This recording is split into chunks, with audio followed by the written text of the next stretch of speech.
Search is an action RPG, we say a hardcore action RPG set in the near future, and it's really all about one-on-one combat and cutting off body parts, using them to craft something for yourself. So you're playing in this game as Warren. He's a new employee at this company called CREO. It's like a big mega corporation. They're trying to solve a lot of the problems in the world. CREO really has the task to repair environmental damage by shooting rockets with payloads in the atmosphere that are supposed to heal Earth's atmosphere. And Warren has just gotten a job here. So he's showing up for work for his first day. Things are a little mysterious, a little strange, but it's okay. He really needs the work. He gets his industrial exoskeleton applied to him, but something goes really wrong.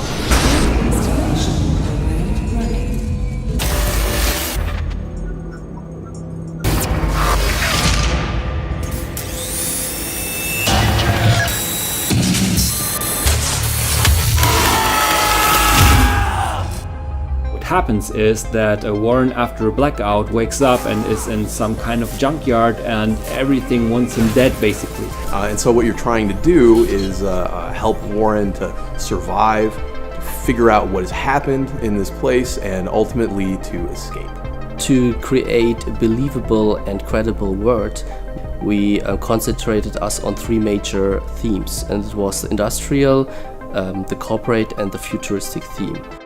We combined that together to create very exciting and interesting places which are always credible and helps us to deliver our story with a lot of questions about tomorrow and to have very interesting places for the player to explore. What I personally like very much about the combat is the variety that you have. So there's a lot of choice in terms of how you want to play the game. If you really want to play bulky and slow, you can do that. If you want to be very, very fast, then there's also stuff for you in there. You can do it in a defensive way. You can block, you can dodge, you can duck, you can jump. There's a lot of stuff you can do. So when it came to the technical implementation of the combat system, we rely on physics-based hitboxes that are positioned specifically according to the input that the player gives. So it's possible for us to really find out which limb actually gets hit by the strike by the player, and it's also the case that the same rules apply for the enemies. It's very, very detailed and also interesting to play with for the player, and it's also interesting for us that the enemies follow the same rules. It's really, really reactive. It's really snappy. You really feel that you can impose your will on the game world.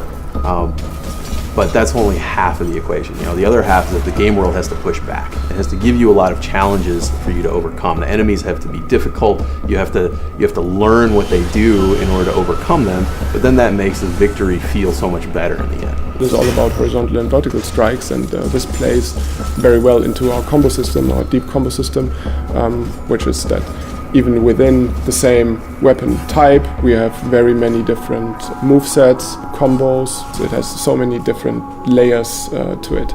Where you strike on the enemy really makes a big difference in your combat. Of course, that wouldn't work out so well unless you're actually able to target specific body parts, which luckily is a main feature in our game. So you see an enemy, some of his body is armored, some of it's not armored, and then you get to decide, am I going to attack him in a vulnerable area and go for the kill, or am I going to attack him in an armored, protected area, damage that armor, chop his limb off, loot it, and then go craft it for myself. That doesn't feel like you're just some overpowered superhero slashing people away or something. We don't have that, and we don't want that. We want really this engagement, this fear in the fight, and the reward is something you take from your enemy in a maybe sometimes very brutal way.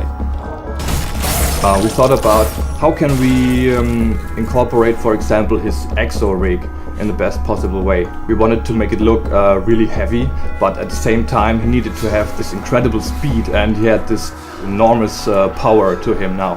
What we did was we attached like I think 20 something kilos to our stuntman and made him do even the fastest attacks with it to really show the weight we had there.